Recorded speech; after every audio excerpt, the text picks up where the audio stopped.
தொடர்ந்து மாநில ஒருங்கிணைப்பாளர் பாலமுரளிவர்மன்.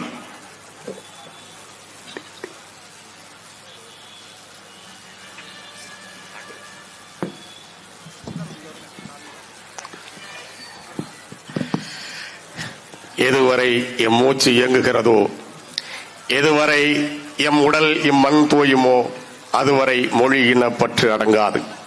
அடங்கா பற்று பணியாது தனியாது அடையாமல் விடாது விடுதலை.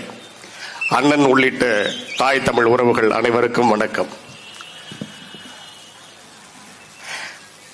51வது ஊர், 50 சிறுநகரங்கள் எல்லாம் சேர்ந்து 51வது ஊர் என்று சொல்லப்பட்ட அம்பத்தூரிலே நடக்கின்ற தமிழ்நாடு நாள்.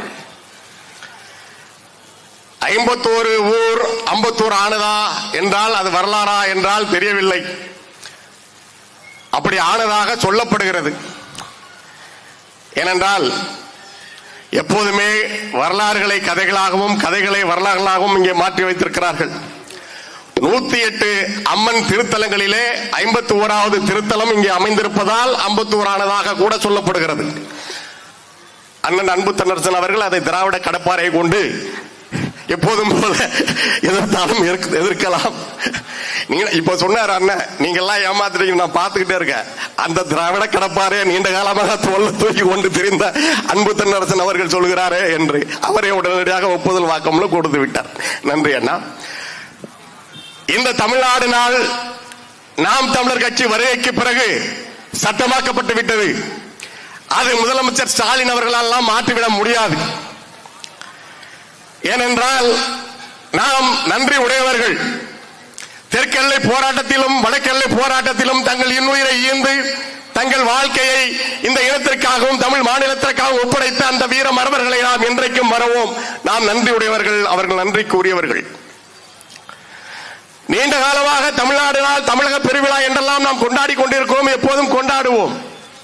ஆனால் கடந்த ஆண்டு நடந்த தமிழ்நாடு நாள் பெருவிழாவை நாம் மட்டுமல்ல சிலர் மறந்திருக்கவே மாட்டார்கள். அண்ணன் சீமான் அவர்களின் தாண்டவத்தை அவர்கள் பார்த்தார்கள் கடந்த ஆண்டு நவம்பர் 1ஆம் தேதி. அந்த தாண்டவம் இன்றைக்கும் கூட நிகழலாம். ஏனென்றால் இதை ஸ்டாலின் அவர்களோ அவருடைய அப்பனோ சட்டம் போட்டு என்றைக்கும் மாற்றிவிட முடியாது.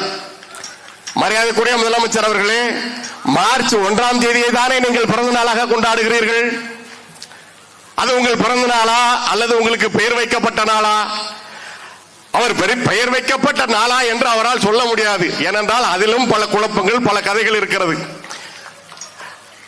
ஐயா அவரின் பெயரையும் அண்ணாதுரை அவர்கள் பெயரிலே பின்னால் இருக்கிற துறையையும் சேர்த்து ஐயா துறை என்று நான் பெயர் வைத்தேன் என்று ஒரு கதை.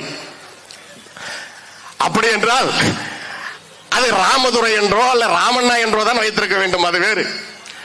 பிறகு நான் ஸ்டாலின், புரட்சியாளர் ஸ்டாலின் அவர்களின் பெயரை தான் என் மகனுக்கு வைத்தேன் என்று ஒரு கதை. அதனால் அது பெயர் வைத்த நாளா அது பிறந்த நாளா என்பதை கூட அவரால் சொல்ல முடியாது. ஏனென்றால் அவர் ஏற்கனவே பாவம் வைகப்பியல் சொல்வது போல கொள் நெல் முதல் நிலையமா நெல் கொள்முதல் நிலையமா, அது நெல் கொள்முதல் நிலையம் என்றெல்லாம் குழம்பி போயிருக்கிறார். நான் வேறு, நான் டெல்டாக்காரன் என்று வேற சொல்லிக் கொள்கிறார் பாவம். அதனால அவரால் அதெல்லாம் தெளிவா சொல்லிட முடியாது. இவர்கள் போடுவதெல்லாம் சட்டம் அல்ல. 2010 மே 18க்கு பிறகு தமிழ்நாட்டிலே நாம் தமிழர் கட்சியும் அண்ணன் சீமான் அவர்களும் போடுவதுதான் சட்டம். எனவே நாம் தமிழர் நடத்துவதுதான் தமிழ்நாடு நாள். அதை இனி எவனாலும் மாற்ற முடியாது, எவனாலும் மாற்ற முடியாது. யார் அந்த சார் என்பதே இன்னும் இங்க பிரச்சனை முடிவு வரல. யார் அந்த சார்னே தெரியல. அது அடுத்தது இன்னொரு சாரை கொண்டு வரும். அது என்னங்க சார் என்று ஒரு குழப்பம். அது எல்லாருமே ரொம்ப மிதவாதமாக சிறப்பு வாக்காளர் திருத்தம் என்று ரொம்ப மென்மையாக மொழிபெயர்த்து சொல்கிறார்கள். அது உண்மையிலேயே அது சிறப்பு தீவிர திருத்தம் என்று தான் சொல்ல வேண்டும். ஸ்பெஷல் இன்டென்சிவ் ரிவிஷன் என்று சொல்கிறார்கள். அதில் போலி வாக்காளர்கள், அயல்நாட்டு வாக்காளர்கள் அதெல்லாம் மாற்றுவது அது அவர்களுடைய கடமை, தேர்தல் ஆணையத்தின் கடமை, இந்திய அரசின் கடமை. 2004க்கு பிறகு செய்யவில்லை, நாங்கள் செய்கிறோம் என்று சொல்கிறார்கள். பரவாயில்லை. அண்ணன் சொன்னது போல பீகாரில் நீக்கப்பட்டவன் எல்லாம் திரும்பி இங்கே வந்து வாக்காளராக மாற்றப்பட்டு விட்டான். தமிழ்நாட்டின் ஆட்சியை எங்கிருந்தோ வந்த பீகாரியோ அஸ்ஸாமியோ வடமாநிலத்தை சேர்ந்தவனோ தீர்மானிப்பதற்கு தமிழர்கள் அனுமதித்து விடுவார்களா? தமிழர்கள் ஆகப்படிய ஜனநாயகவாதிகள். ஆனாலும் அவர்கள் ரத்தத்திலே போர் வீரம் குடிகொண்டுள்ளது. அதற்கான நாள் தான் இந்த நவம்பர் 1ஆம் நாள். அதை நினைவில் வைத்துக் கொள்ள வேண்டும். மரியாதைக்குரிய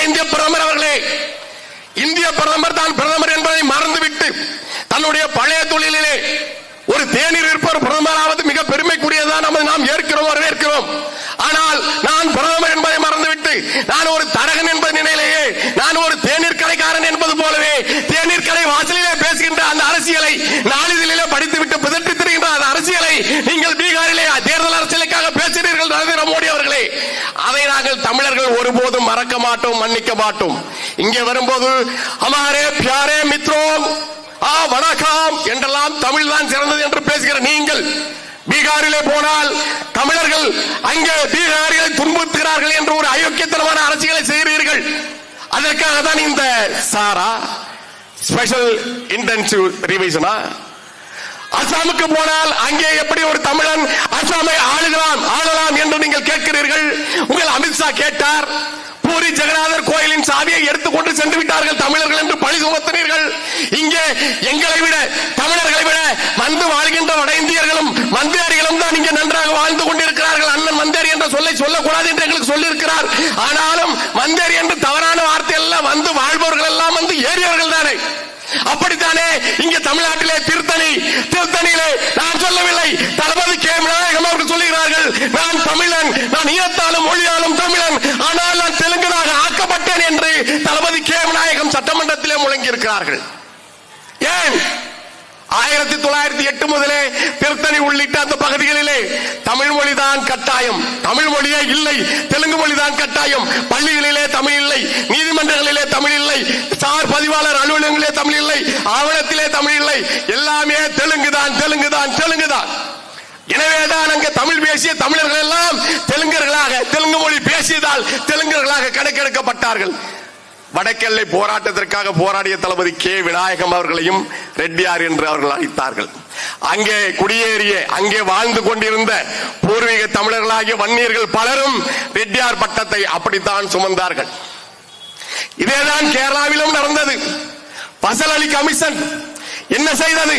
அதில் பொறுப்பேற்றிருந்த கே எம் பணிக்கருக்கு பீர்மேடு தேவிகுளத்திலே நிறைய எஸ்டேட்டுகள் இருந்ததனால் கே எம் பணிக்கர் அதை கேரளாவோடு இணைத்தார். இங்கே இருந்த தமிழர்கள், இங்கே இருந்த தமிழ் தலைவர்கள், காங்கிரஸ்காரர்கள், திராவிடர்கள், இந்த ராமசாமி வகையராக்கள் எல்லாரும் அதை வேடிக்கை பார்த்துதானே கொண்டிருந்தார்கள். அவர்கள் சொல்ல முடியுமா நாங்கள் தமிழ்நாட்டை உருவாக்குவதற்கு நாங்கள் தான் காரணம் என்று? தமிழ்நாடு உருவாகிய பிறகு கூட மெட்ராஸ் ஸ்டேட் என்றுதானே அழைக்கப்பட்டது. அதற்கு ஒரே தமிழன் ஐயா மதிப்புக்குரிய சங்கரலிங்க நாடார் அவர்கள் தன்னுடைய உயிரை துறந்து போராடியதால் தான் இன்றைக்கு தமிழ்நாடு என்று நாம் அழைத்துக் கொண்டிருக்கிறோம். வரலாற்று ரீதியாகவும் இலக்கியத்திலும் குறிப்பிடப்பட்ட அந்த தமிழ்நாட்டுக்கு தமிழ்நாடு என்று போராடுவதற்கு பெயரிடுவதற்கு ஒரு தமிழன் தன் உயிரை தர வேண்டியிருந்தது. இவர்கள் எல்லாவற்றிலும் லேபிள் ஊட்டுவதை தவிர எதையுமே செய்ததில்லை. அதைதான் தொடர்ந்து நடந்து கொண்டிருக்கிறது. ஏதோ மதியாருக்குரிய இயக்குனர் களஞ்சியம் அவர்கள் குறிப்பிட்டது போல தப்பி தவறு என்று சொல்லுவார்கள். எடப்பாடி பழனிசாமி அவர்கள் தமிழ்நாடு நாளாக அறிவித்து விட்டார். அதை எப்படி பழனிசாமி அறிவிக்கலாம்? அதை நான் மாத்துறேன் அப்படின்னு. ஏன்னா இது என்ன உங்க வீட்டு பிரச்சனை, உங்க வீட்டு பஞ்சாயத்து தான் இது. இஷ்டத்துக்கு மாத்துறதுக்கு அந்த அம்மா உங்க அப்பா கட்டிய தலைமைச் செயலகத்தை மருத்துவமனையா மாற்றும் போது வருத்தப்பட்டீங்கல்ல, அப்படிதான் தமிழனுக்கு இருக்கும். தமிழர்கள் ஆகப்பெரிய ஜனநாயகவாதிகளாக இருப்பதானே பிரச்சனை உங்களுக்கு. பெல்லாரி மாவட்டத்தை நீங்கள் கர்நாடகத்தில் எடுத்து மகாராஷ்டிரில் சேர்க்க வேண்டும் அந்த குழு சொன்ன போது ஒட்டுமொத்த கன்னடர்களும் எதிர்த்து கிளர்ச்சி செய்து போராடி வன்முறையை தூண்டி போராடியதால் தான் பெல்லாரி கர்நாடகாவில் இன்றைக்கும் இருக்கிறது. தெலுங்கானாவை அப்போதே அவர்கள் 2 மாநிலமாக பிரித்தார்கள், இந்த மாநில புனரமைப்பு குழு. ஆனால் எங்களுக்கு விசால ஆந்திரா தான் தேவை என்று தெலுங்கர்கள் ஒற்றுமையாக போராடியதால் தான் அப்பொழுது ஆந்திராவும் தெலுங்கானாவும் ஒரே மாநிலமாக அமைந்தது. ஆனால் நாம் எப்போதுமே அன்பு வழியிலே, அறவழியிலே போராடுகிறோம். அதனால்தான் நம்மை அவர்கள் மிளகாய அரைத்துக் கொண்டே இருக்கிறார்கள். ஆனால் 2010க்கு பிறகு வரலாறு மாறி இருக்கிறது. நாங்கள் திராவிடர்களே, இந்தியர்களே, மோடி அவர்களே, அருமை முதலமைச்சர் ஸ்டாலின் அவர்களே, நாங்கள் உங்களை ஒன்றே ஒன்றுதான் கேட்கிறோம். எங்களை ஜனநாயகவாதிகளாகவே இருக்க விடுங்கள். எங்களுக்கு வேறு வழியும் தெரியும். அந்த வழியிலிருந்து வந்தவர்கள் தான் எங்களுடைய மேதகு தலைவர் பிரபாகரன் எங்களுக்கு அந்த வழியை கற்பித்திருக்கிறார். எங்களுடைய அண்ணன் தமிழரசன் அவர்கள் அந்த வழியை எங்களுக்கு கற்பித்திருக்கிறார்கள். ஆனால் உலகத்தையே எங்களுடைய வீடாக, உலகமே எங்களுடைய ஊராக பார்த்த யாரும் ஊரே யாவரும் கேளீர் என்று சொன்ன இனத்தின் மாண்பை நாங்கள் ஒருபோதும் மாற்று இனத்தார் மீது காட்ட மாட்டோம். அதையே வைத்துக் கொண்டு நீங்கள் தொடர்ந்து எங்களுடைய வரலாற்றையும் எங்களுடைய வாழ்வியலையும் நீங்கள் கொலை தோன்றி புதைக்கலாம் என்று நினைத்தால் மெரினாவில் நீங்கள் உங்க அப்பாவை புதைப்பதற்காக கதறி நின்ற காட்சி உங்களுக்கு மறந்திருக்காது. ஆனால் அதற்கு கூட இனிமேல் யாருக்கும் கிடைக்காத நிலை உருவாகிவிடும். எனவே தமிழ்நாடு நாள் நவம்பர் 1 1956 1ஆம் நாள் தான் எங்கள் தாய் திருநாடு தமிழ்நாடு உருவானது. அதுதான் தமிழ்நாடு நாள். நன்றி, வணக்கம். நாம் தமிழர்.